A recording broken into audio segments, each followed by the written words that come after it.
सुंदर कौन है? सीमा 5वीं कक्षा में पढ़ती थी। पढ़ने लिखने में बहुत कमजोर थी। बस उसकी एक ही विशेषता थी कि वह दिखने में सुंदर थी, इसलिए सब उसकी सुंदरता की तारीफ करते थे। सीमा को इस बात का घमंड हो गया और वह ऐसी लड़कियों से नफरत करने लगी जो सुंदरता में कुछ कम थी। उसे सबसे अधिक वंदना से नफरत थी, क्योंकि उसका रंग कुछ काला था। वह हमेशा उसे काली बिल्ली कहकर चिढ़ाती थी, लेकिन वंदना का स्वभाव इतना अच्छा था कि वह उसे कभी कुछ न कहती। वंदना बड़ी भोली भाली लड़की थी। पढ़ने लिखने में बड़ी होशियार थी। सभी अध्यापिकाएं उसे बहुत प्यार करती थी।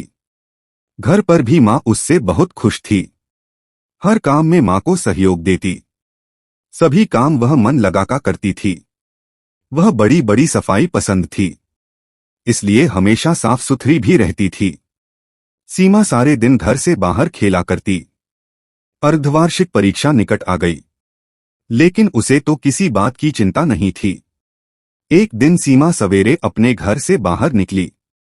उसके पापा नई गेंद लाए थे, इसलिए वह बहुत खुश थी। वह सीधी अपनी एक सहेली दिव्या के घर गई। दिव्या उस समय अपने घर की सफाई करने में मदद कर रही थी। सीमा को देखते ही वह बोली, आओ सीमा। दिव्या, चलो बाहर खेलने के लिए चलते हैं। नहीं सीमा, मुझे तो अभी बहुत काम करना है। फिर सवेरे सवेरे पढ़ने का समय होता है।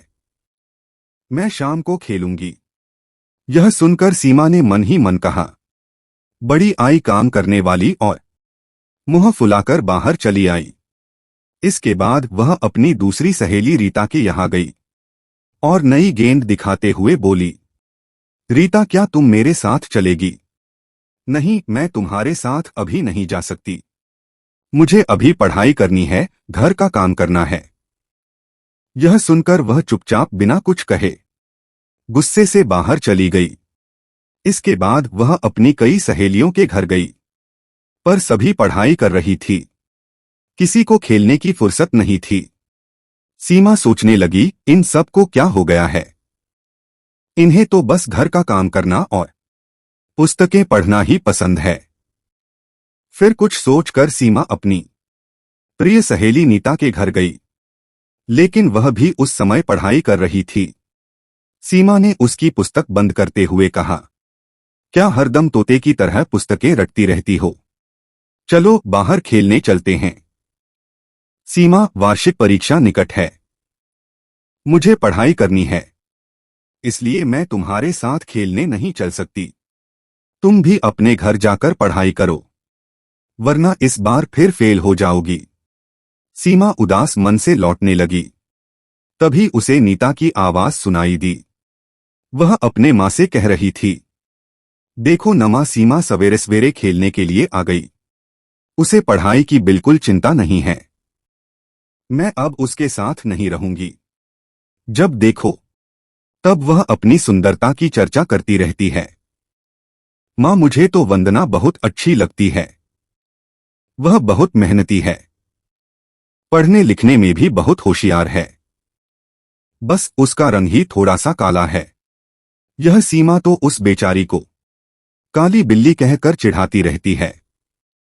यह सुनकर उसकी माँ बोली, नीता, सुंदरता रंग से नहीं, गुणों से होती है। अच्छे गुण ही वंदना की सुंदरता है। सीमा इसके आगे कुछ न सुन सकी। वह चुपचाप अपने घर की ओर जा रही थी, लेकिन तभी रास्ते में केले के छिलके पर उसका पैर पड़ गया। वह फिसल गई। वंदना अपने घर के बाहर खड़ी थी। उसने सीमा को गिरते देखा तो तुरंत दोनों हाथ पकड़कर उसे बड़े प्यार से उठाया। यह देखकर सीमा की आंखें भर आई। वह मन ही मन सोच रही थी कि वह वंदना से कितनी नफरत करती है, लेकिन वंदना के मन में उसके लिए कितना प्यार है।